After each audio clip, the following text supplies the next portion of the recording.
अगला अध्याय। मंदरांचल पर गौरी देवी का स्वागत। महादेव जी के द्वारा उनके और अपने उत्कृष्ट स्वरूप का अविच्छेद्य संबंध पर प्रकाश तथा देवी के साथ आए हुए व्याघ्र को उनका गणाध्यक्ष बनाकर अंतःपुर के द्वार पर सोमनंदी नाम से प्रतिष्ठित करना।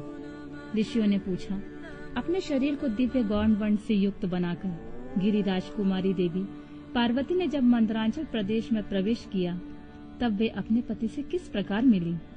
प्रवेश काल में उनके भवन द्वार पर रहने वाले गणेश्वरों ने क्या किया तथा महादेव जी ने उन्हें देखकर उस समय उनके साथ कैसा बर्ताव किया? वायु देवता ने कहा, जिस प्रेम गर्भित रस के द्वारा अनुरागी पुरुष के मन का हरण हो जाता है, उस परम रस का ठीक ठाक वर्णन करना असंभव है। द्वारपाल बड़ी उतावली से उनकी राह देख रहे थे। उनके साथ ही महादेव जी भी देवी के आगमन के लिए उत्सुक थे। जब वे भवन में प्रवेश करने लगी तब शंकित हो उन प्रेम जनित भावों से वे उनकी ओर देखने लगे। देवी भी उनकी ओर उन्हीं भावों से देख रही थी। उस समय उस भवन में रहने वाले श्रेष्ठ पार्षदों ने देवी की वंदना की। फिर देवी ने विनय युक्त वाणी द्वारा भगवान त्रिलोचन को प्रणाम किया। वे प्रणाम करके अभी उठने ही नहीं पाई थीं कि परमेश्वर ने उन्हें दोनों हाथों से पकड़कर बड़े आनंद के साथ हृदय से लगा लिया। फिर मुस्कुराते हुए वे एकटक नेत्रों से उनके मुख चंद्र की सुधा का पान करने लगे। फिर उनसे बातचीत करने के लिए उन्होंने पहले अपनी ओर से वार्ता आरंभ की। देवादिदेव महादेव जी बोले, सर्वांग सुंदरी प्रिय, क्या तुम्हारी यह मनोदशा दूर हो गई जिसके रहते तुम्हारे क्रोध के कारण मुझे अनुनय विनय का कोई भी उपाय नहीं सूझता था? यदि साधारण लोगों की भांति हम दोनों ने भी एक दूसरे के अप्रिय का कारण विद्यमान है, तब तो इस जगत का नाश ही समझना चाहिए। मैं अग्नि के मस्तक पर स्थित हूँ और तुम सोम के। हम दोनों से ही यह अग्नि सोमात्मक जगत प्रतिष्ठित है। जगत के हित के लिए स्वेच्छा से शरीर धारण करके विचरने वाले हम दोनों के वियोग में यह जगत निराधार हो जाएगा।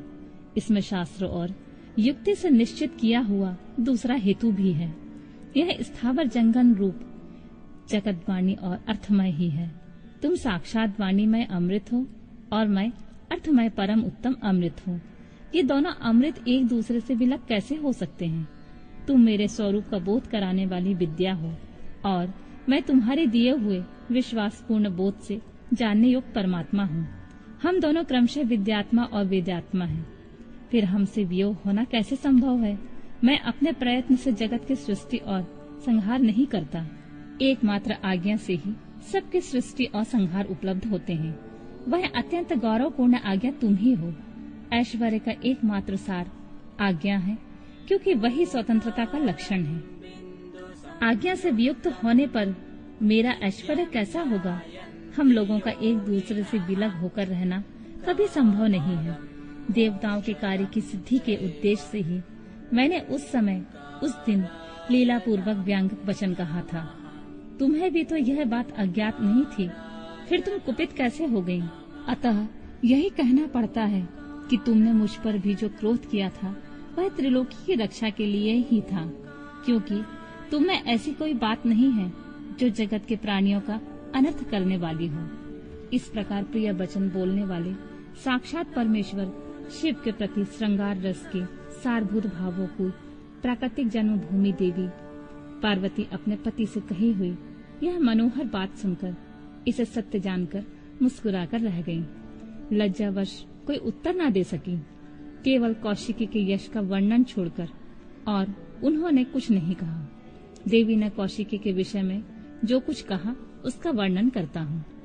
देवी बोली, भगवान, मैंने जिस कौशिकी की सृष्टि की है उसे क्या आपने नहीं देखा है? वैसी कन्या ना तो इस लोक में हुई है ना होगी। यूं कहकर देवी ने उसे विंध्य पर्वत पर निवास करने के लिए तथा सम्रांगण में शुंभ और निशुंभ का वध करके उन पर विजय पाने का प्रसंग सुनाकर उसके बल पराक्रम का वर्णन किया। साथ ही यह भी बताया कि वह उपासना करने वाले लोगों को सदा प्रत्यक्ष फल देती है तथा निरंतर लोगों की रक्षा करती रहती है। इस विषय में ब्रह्मा जी आपको आवश्यक बातें बताएंगे। उस समय इस प्रकार की बातचीत करती हुई देवी की आज्ञा से ही एक सखी ने उस व्याघ्र को लाकर उनके सामने खड़ा कर दिया।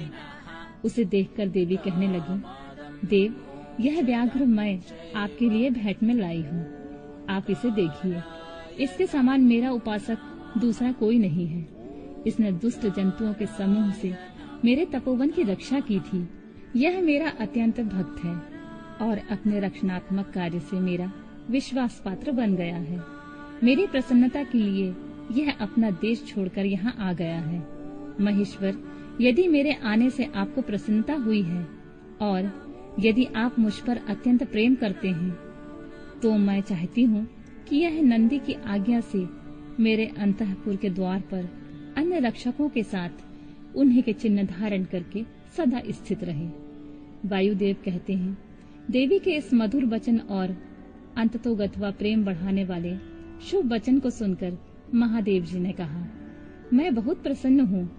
फिर तो वह व्याघ्र उसी क्षण लचकती हुई स्वर्ण जटित वैद की छड़ी, रत्नों से जड़ित विचित्र कवच, सर्प की सी आकृति वाली छुरी तथा रक्ष कोचित वेश धारण किए गणाध्यक्ष के पद पर प्रतिष्ठित दिखाई दिया।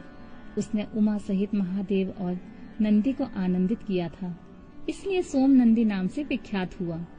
इस प्रकार देवी का प्रिय कार्य करके चंद्राग भूषण महादेव जी ने उन्हें रत्न भूषित दिव्य आभूषणों से भूषित किया। चंद्रभूषण भगवान शिव ने सर्व मनोहारिणी गिरिराज कुमारी गौरी देवी को पलंग पर बिठाकर उस समय सुंदर अलंकारों से स्वयं ही उनका श्रृंगार किया।